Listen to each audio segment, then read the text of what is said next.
My name is Thomas Granger. I'm 68 years old. I live alone in a red brick house I built with my own two hands 40 years ago in a quiet neighborhood outside St. Paul, Minnesota. The house creaks in winter, smells faintly of old wood and coffee, and has a backyard where a stubborn oak tree has stood longer than my mortgage. I'm a retired transportation engineer. For 35 years, I worked for the city planning department roads, bridges, bus lanes, underground maintenance. If there was a way to move people more efficiently, I had a hand in it. I was never a man who craved the spotlight. I was more the guy who made sure the spotlight had a working power line behind it. I met Evelyn at a hardware store. She asked me about paint thinner, and I gave her a 10-minute lecture on VOCs and indoor air quality. She married me anyway. We had one son, Andrew. He was bright, articulate, driven from a young age. He won spelling bees without studying, corrected my grammar at 10, and started planning his college applications before puberty. Evelyn passed away 6 years ago. Stroke. Quick. Brutal. Unfair. She was my anchor, my compass, and my gentlest critic. After she was gone, the house felt like an empty stage, and I felt like the understudy who had forgotten his lines. Andrew insisted I move in with them after she died. I said no. I'm old, not helpless, but I appreciated the gesture. Instead, I helped in other ways. When their water heater broke, I paid for the replacement. When Claire, Andrew's wife, lost her teaching job during the pandemic, I covered the daycare costs for my grandkids Emma and Caleb so they could stay enrolled. When Andrew got a promotion but had to take a pay cut for 6 months while commissions adjusted, I floated their mortgage payments quietly through my bank. I didn't do it because they begged. They never did. I did it because Evelyn would have wanted me to, because I wanted to still be useful, and maybe deep down because giving made me feel like I still had a place in someone's life. Andrew never complained, but he also rarely thanked me. I chalked it up to pride. Busy schedules, the modern world. But last Thanksgiving, while we were cleaning up after dinner, and the grandkids were upstairs playing with puzzles, something changed. We were in the kitchen. Claire was rinsing dishes. Andrew was drying. I was stacking the leftovers into containers I had brought from home.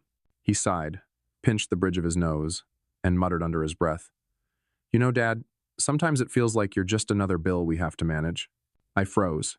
He didn't even look at me. Claire did. Her mouth opened slightly, but she didn't say anything.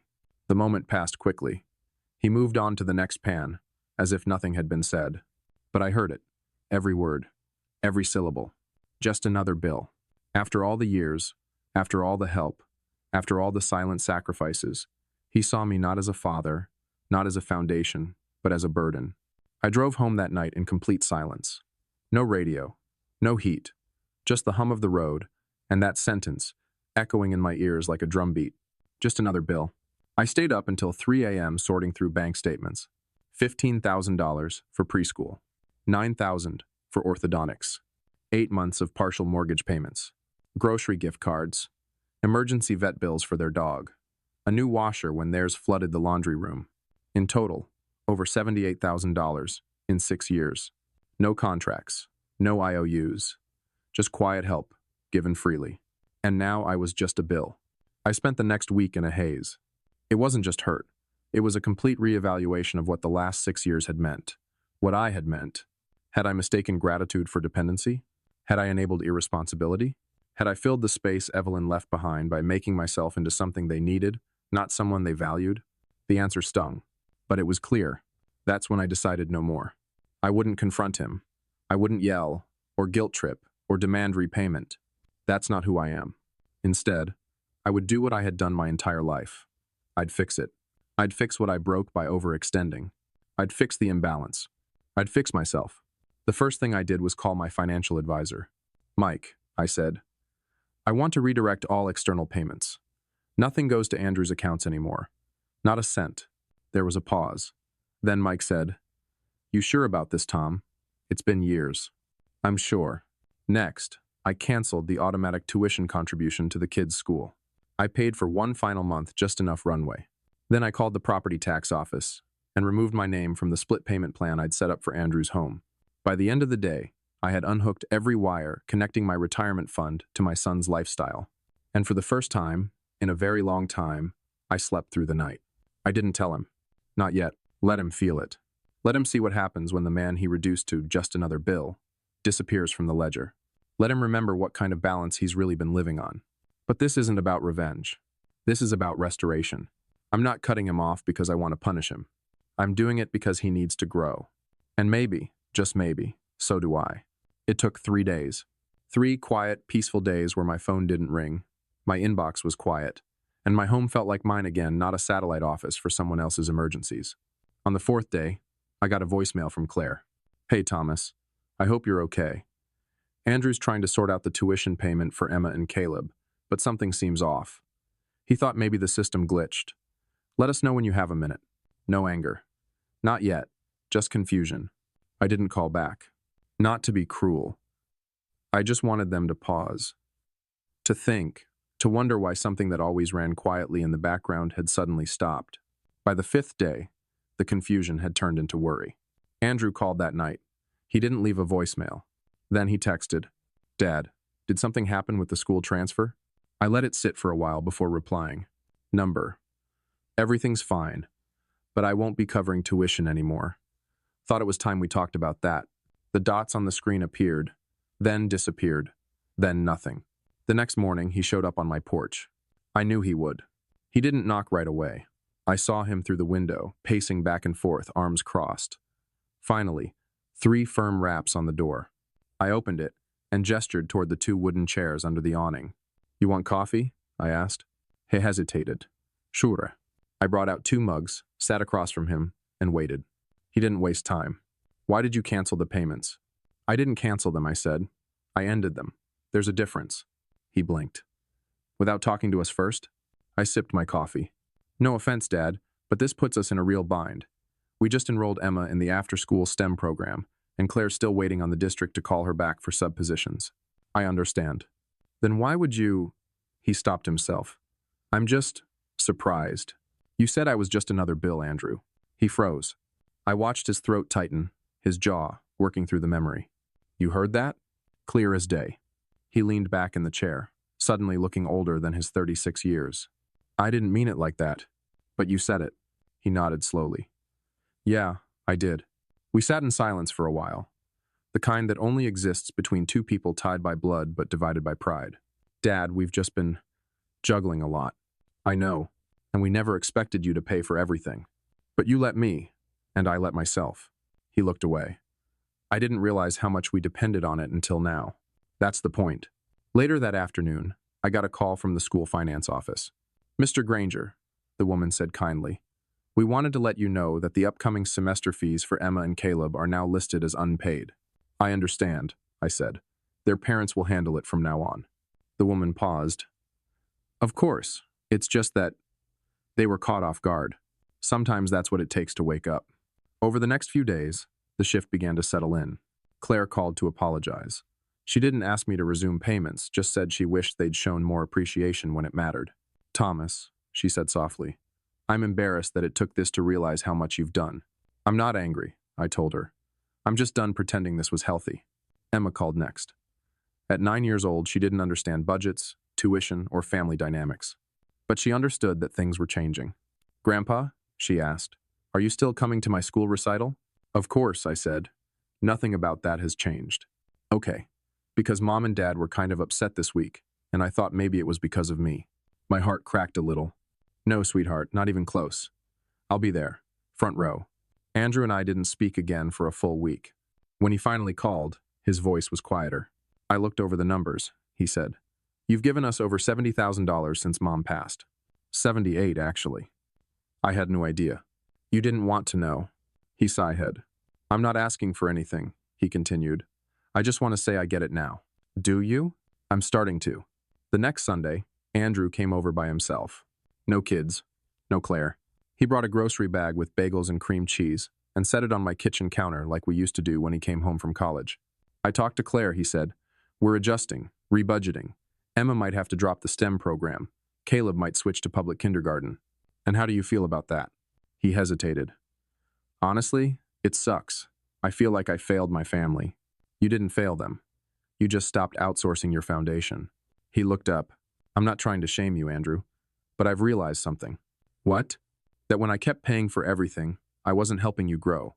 I was helping you avoid. He nodded slowly. I guess I thought, You'd always be there. I will be, but not as your wallet, as your father. He didn't respond, just looked down at the floor for a long time. Then he said the words I hadn't heard in years. Thank you, Dad, for everything. That night, I went through the old file folders in my study. Receipts, statements, payment confirmations. And then I did something I hadn't done in a long time. I pulled out the travel brochures Evelyn and I had kept in a drawer. Rome, Vienna, Alaska. I spread them out on the desk, poured a small glass of bourbon and whispered, "It's time. Time to stop carrying everyone else's load. Time to start carrying my own dreams again." And maybe, just maybe, it wasn't too late to live the rest of my life for me. It was a Wednesday when the storm really hit. I had just finished watering the garden out back when my landline rang. A number I didn't recognize, but the area code was local. "Mr. Granger?" a polite voice asked. "This is Rebecca from Ridgewood Academy. I'm calling about your granddaughter, Emma. We've received notice that her tuition for the spring semester is unpaid, and the grace period is ending this Friday. We normally wouldn't involve extended family, but you've historically been the listed sponsor. I thought you might want to know." I closed my eyes and inhaled slowly. "I appreciate the call," I said. "But that arrangement ended. Emma's parents will be handling all future expenses." She hesitated. "Understood. We just hope she can stay enrolled. She's a lovely student." "She is," I said quietly. "She's the best of all of us." When I hung up, I sat down at the kitchen table and stared at the salt shaker in front of me like it held answers. I hated that this was going to affect her, but I also knew it was the only way real change could take root. That afternoon, Claire called again. This time, there was no politeness in her voice. "Thomas, why didn't you tell us Ridgewood would be calling you?" "Emma's devastated. They pulled her out of the art enrichment program today." I stayed calm. "That's not something they should have done without notifying you first." "They did, because they assumed you were still paying. And that's exactly the problem." She fell silent. "Claire," I continued, "I've always liked you. I've always wanted to help. But somewhere along the line, help became habit, and habit became dependence. Now, you and Andrew have to figure out what's truly essential." Her voice softened just slightly. "Emma loves that school." "I know, but love without sacrifice is just preference." The next evening, I saw Andrew's name light up my phone. I answered. "You knew this would happen," he said, skipping any greeting. "I knew change would be uncomfortable." He let out a bitter laugh. "You're punishing us." "No," I said, voice steady. "I'm letting you experience the natural consequences of your decisions. You don't think we're trying? We cut our cable, canceled vacation plans, started cooking at home more. Those are adjustments, not sacrifice." "And what would qualify, Dad? Selling the house?" "Maybe. If the life you're living requires someone else's bank account to keep it afloat, maybe it's time to reconsider the house." He didn't respond for a long time. When he did, his voice was lower. "Emma asked me why you don't love her anymore." I swallowed hard. "That's not true, and you know it." "Well, that's how she sees it." "Then maybe you should explain that this isn't about her. It's about us." He hung up without another word. Friday came and went. Emma stayed enrolled at Ridgewood, but was pulled from all extracurriculars. Claire started working evenings at a tutoring center. Andrew sold one of their cars, his newer SUV, and began taking the train to work. Word got around. My neighbor, Darlene, approached me at the grocery store. "Heard Andrew's family is cutting back," she said, voice dipped in curiosity. "Some folks are saying you pulled the plug on them." "I didn't pull anything," I replied. "I just stopped pretending the cord wasn't tangled." That weekend, I saw Brian from down the block, helping Andrew move a desk into a rented storage unit. I waved. Andrew didn't wave back. It stung, but I reminded myself short-term pain, long-term clarity. On Sunday, Emma showed up at my doorstep. Just her. No warning. No phone call. She was holding a plastic bag with a container of cookies. "Mom helped me make them," she said, "but I frosted them myself." I smiled and let her in. We sat on the couch. She looked smaller than usual, quieter. "Are you mad at us?" she asked, pulling at a loose thread on her sleeve. "No, honey. I could never be mad at you." "Then why did everything change?" I thought for a moment. "You ever play with building blocks?" She nodded. "Imagine if every time your tower leaned, someone fixed it for you. Over and over. You'd never learn how to balance it on your own." She looked at me, brows furrowed. "But it would stay standing." "Yes. But you wouldn't be the one keeping it up." She nodded slowly. "Is that what's happening with Dad?" I smiled gently. "Something like that." She looked down. I miss art class. I know. She looked up again. Can I draw here? I pointed to the drawer next to the kitchen table. Paper and pencils are in there. She drew for 2 hours. A house. A big oak tree. A little girl holding a man's hand under the sun. I hung it on my refrigerator. That night, Andrew texted. Thanks for taking Emma today. I still don't agree with how you did this, but I'm starting to understand why. By the end of the month, they'd downsized to a smaller home 2 blocks away. 3 bedrooms, 1 bath, a small backyard with patchy grass. But Andrew painted it himself. Claire planted basil in the kitchen window. The kids drew rainbows on the mailbox with chalk. It wasn't glamorous. It was real. And real, I've come to believe, is where respect begins. I hadn't seen Andrew in 3 weeks. Not since Emma showed up with those cookies and sat quietly drawing pictures at my kitchen table. Not since his late-night text, the first olive branch in months. I didn't respond. I wasn't ready. There's a kind of silence between father and son that feels heavier than shouting. It sits in the air like humidity before a storm, dense, charged, waiting. And then, one afternoon in March, the storm finally broke. It was around 4 p.m. I was in the garage trying to rewire the ceiling light when I heard a knock on the side door. Not the front door, the garage door. I turned, and there he was. Andrew. His sleeves were rolled up, collar wrinkled, tie loosened, like he'd been dragging himself through the day. His eyes looked worn, like something inside him had stopped holding itself up. I need help, he said simply.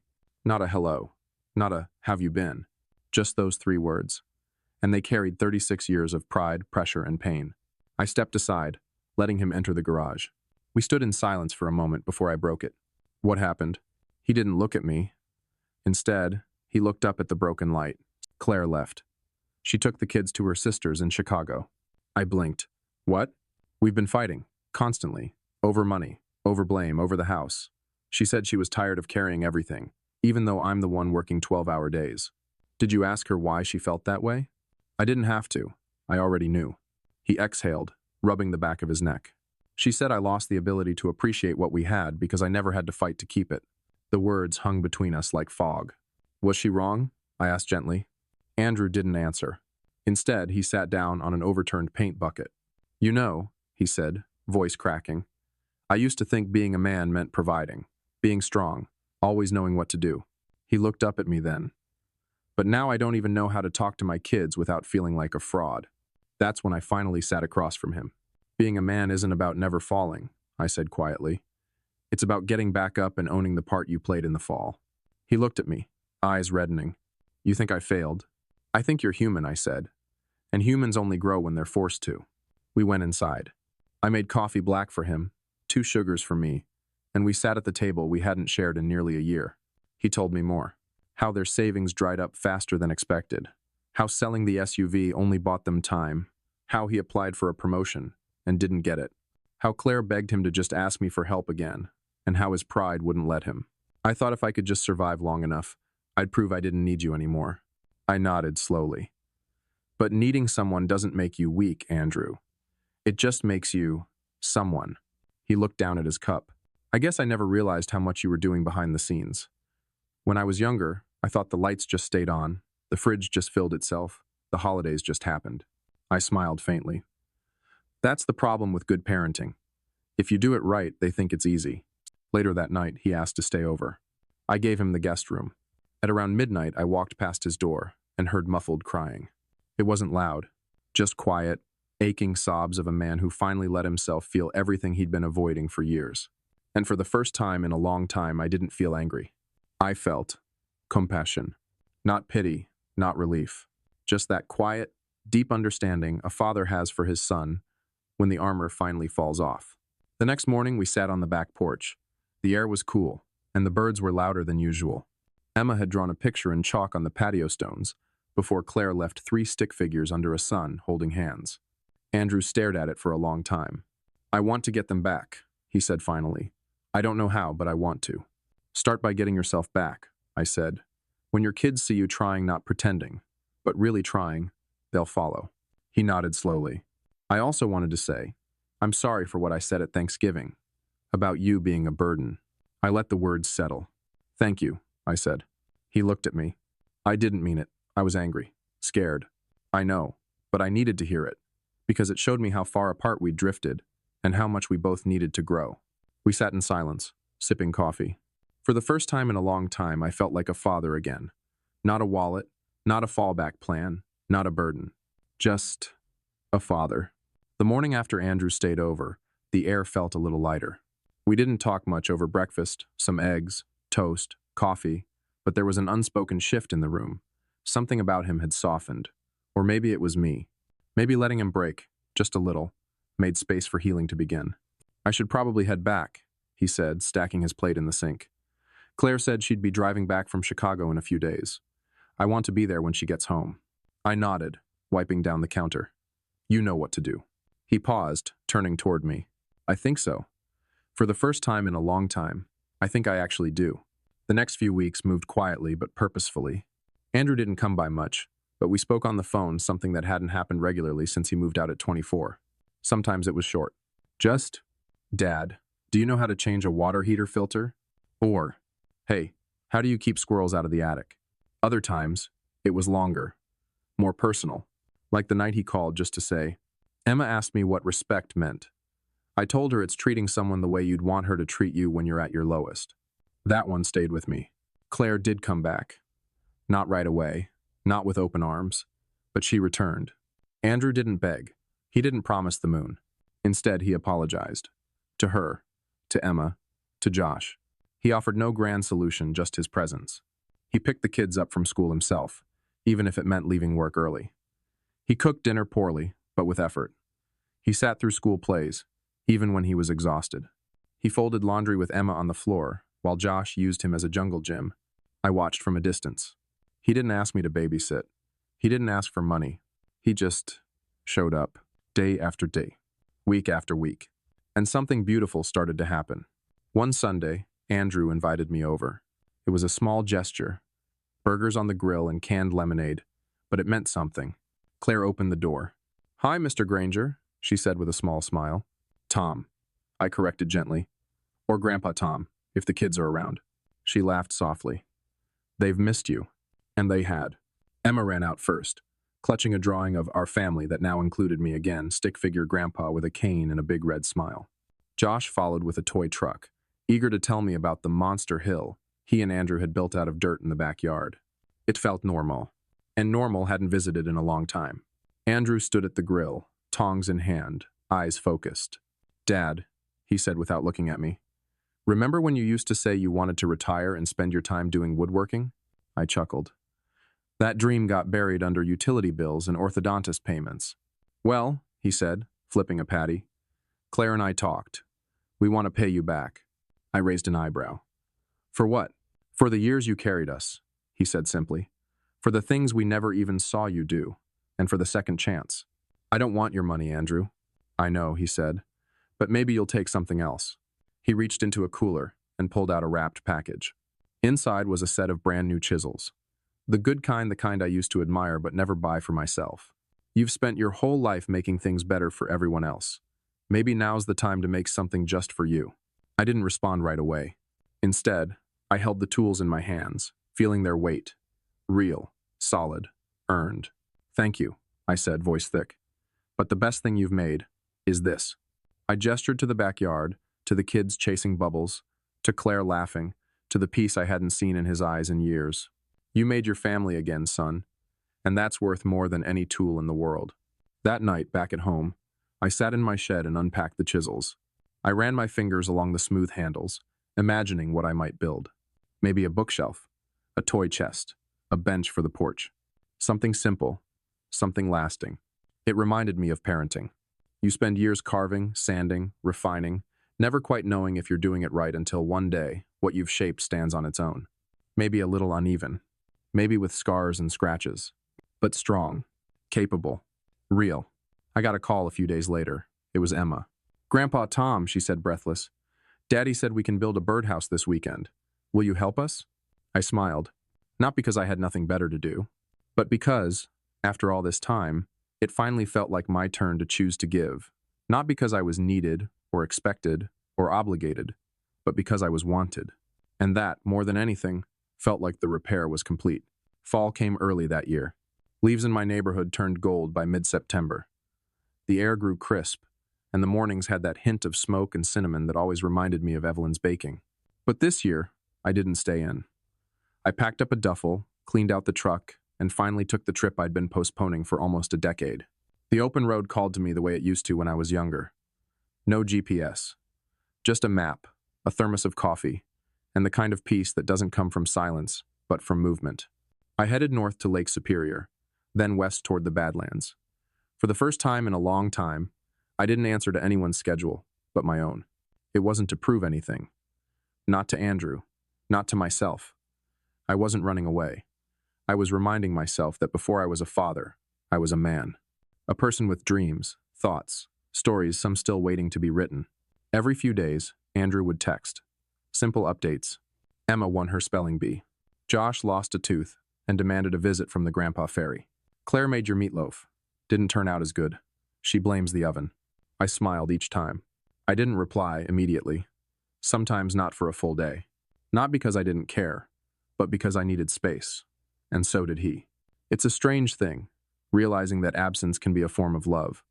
For years, I thought my role was to fill every gap. But sometimes, stepping back is what lets someone else grow into the space. In Montana, I stopped at a roadside diner. The kind with bad coffee and great pie. A man about my age sat beside me at the counter. "You local?" he asked. "Minnesota," I said. "Just passing through." "On a mission?" I paused, then laughed. "Maybe. A quiet one." We talked for an hour, about nothing and everything. His kids had stopped calling. Mine just started. He said something that stuck with me. Raising kids is like planting trees. For years you water, trim, protect. Then one day, you step back and realize they either grew tall or they didn't. But the stepping back is part of the process. He paid his bill and left without giving his name. But I wrote that line down. When I finally pulled back into my driveway 3 weeks later, the mailbox was overflowing. The lawn had grown wild, but my heart felt rested. A note was taped to my front door. "Dad stopped by. Took care of the trash and groceries. Hope the trip was good. Let's have dinner soon. A. No guilt. No pressure. Just acknowledgement. Progress." I unpacked slowly, took a long shower, and that night sat in my shed with a glass of bourbon and the smell of cedar shavings. That birdhouse Emma wanted, it was half finished. I traced the edges with my fingers, already picturing her tiny hands, painting it in wild colors. I had left to remind myself of who I was, and I came back to see who my son was becoming. Not perfect, but present. And that was enough for now. The next morning, Andrew called. "Welcome back. Did you see the note?" I did. "Thank you for taking care of things." He hesitated.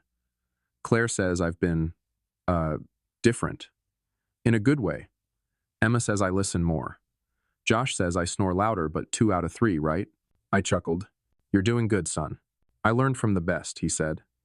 "Even if it took me a while to appreciate the lessons. Some lessons don't need to be shouted. They need to be lived. And sometimes, the most powerful act of love isn't showing up every day. It's knowing when to step away just far enough for someone else to step up." I hung up the phone, picked up my chisel, and went back to work. The birdhouse wasn't going to build itself. But this time, I wasn't building it alone. Thanksgiving came with the promise of chaos, and this time I didn't dread it. Claire invited me to spend the week with them. Not just the day, not just dinner the whole week. Andrew even offered to pick me up, something he hadn't done since Evelyn's memorial. I told him I'd drive myself. I wanted to arrive on my own terms. But the offer, it meant something. When I pulled up to their house, I saw Josh standing at the window, waving like a windmill.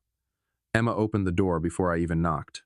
"Grandpa, we made you a pie," she said, flinging herself at me. I staggered back, laughing. "Hope it's not raisin. You know how I feel about raisins. It's apple." And we peeled them ourselves. Inside, Claire hugged me, tight and warm.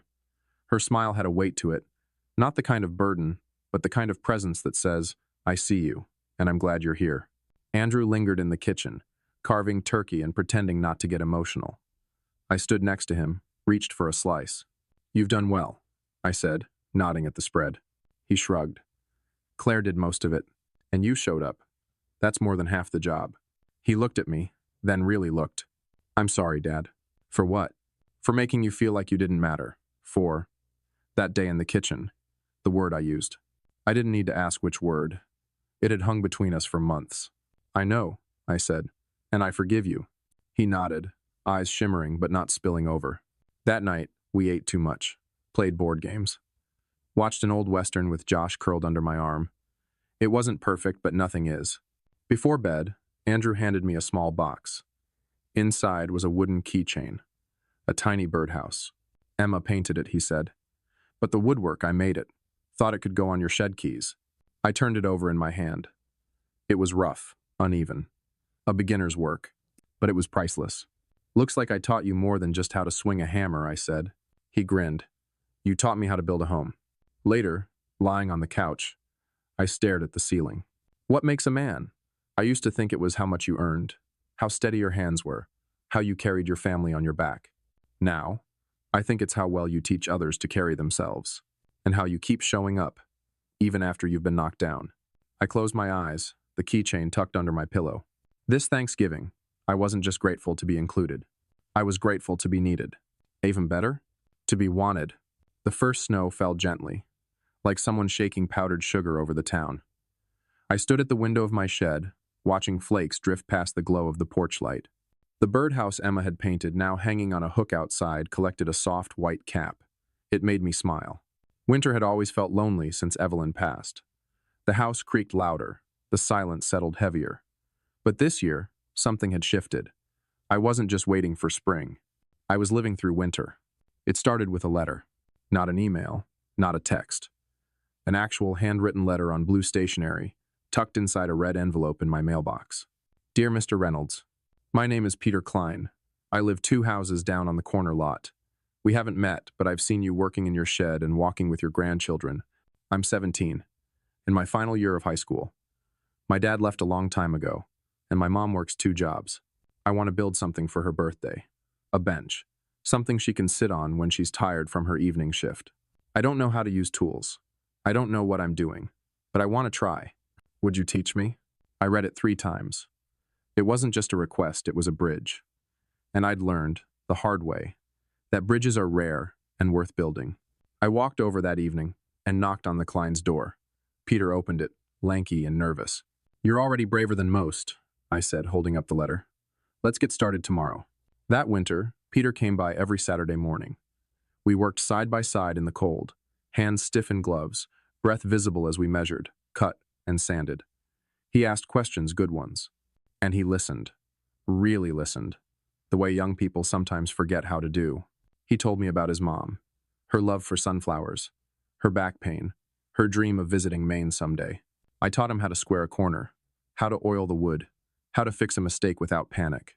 But more than that, I shared stories about Evelyn, about raising Andrew, about failing and failing again. I thought adults always had it figured out, Peter said once, wiping sawdust from his brow. I chuckled. We're all winging it, son. The secret is to keep trying until something sticks. By March, the bench was finished. It was a sturdy, simple piece, nothing fancy, but it was crafted with care, sealed with stories, and Peter had done most of the work. We placed it on the Klein's porch with a bow and a card. His mom cried when she saw it. He's never finished anything before, she whispered to me. Until now. Peter hugged me on the sidewalk that day. Not a half-hearted pat, but a real hug, the kind that lingers. Word spread. First, it was Peter. Then it was Nora, a recently widowed nurse who wanted to learn to fix her fence instead of hiring someone. Then it was Reggie, a 10-year-old boy with a stutter and a fascination for whittling. My shed, once a place of solitude, became a place of gathering, of purpose. We called it the Bench Club. Every Saturday, no matter the weather, someone showed up. Sometimes for woodwork, sometimes just to talk, sometimes to cry. We built more than furniture, we built each other. Andrew visited one weekend in April and stood at the doorway, taking it all in. This place looks different, he said, eyeing the mismatched chairs, the half-finished bookshelf, the laughter spilling from every corner. It is, I said. So am I. He watched Reggie, showing Emma how to sand the edges of a picture frame. I didn't know you were doing all this. I didn't plan to, I said. It just grew. Andrew stepped inside, rolled up his sleeves, and picked up a hammer. Need a hand? Later that day, while we grilled hot dogs out back, Andrew handed me a small journal. "I've been writing," he said. "About you. About everything. I figured if I'm ever going to teach my kids how to be decent people, I should remember how I learned it." I flipped through the pages. They were filled with little moments, things I thought he hadn't noticed. "You remembered all this?" I did. I just didn't always appreciate it. I put the journal down and looked at him. "You're doing all right, son." "So are you," he said, grinning. "Old man's got a youth club in his shed." I laughed. But deep inside, I felt something shift again. Something heal. Spring arrived, and with it, a full circle I didn't know I'd been walking. At the town's annual fair, Peter's bench won a ribbon for Best Community Craft. He insisted I accept it with him on stage. I did. But as I looked out over the crowd, Andrew, Claire, Emma, Josh, Peter, Nora, Reggie, I realized the reward wasn't the ribbon. It was the ripple. One act of respect. One boundary held. One man, deciding he was still worth something. My story began with hurt. It ends, not in triumph, but in legacy. A legacy not of wood and nails, but of lessons passed, hands held, and spaces made for others to stand tall. I'm not just Andrew's father. I'm the man who taught him, and others, that love has boundaries. That strength can be quiet. And that showing up, again and again, is the greatest measure of any man. And as I hang a new sign on the shed that reads, "The Bench Club," I smile. Because finally I know, I was never a burden. I was a builder, and I always will be.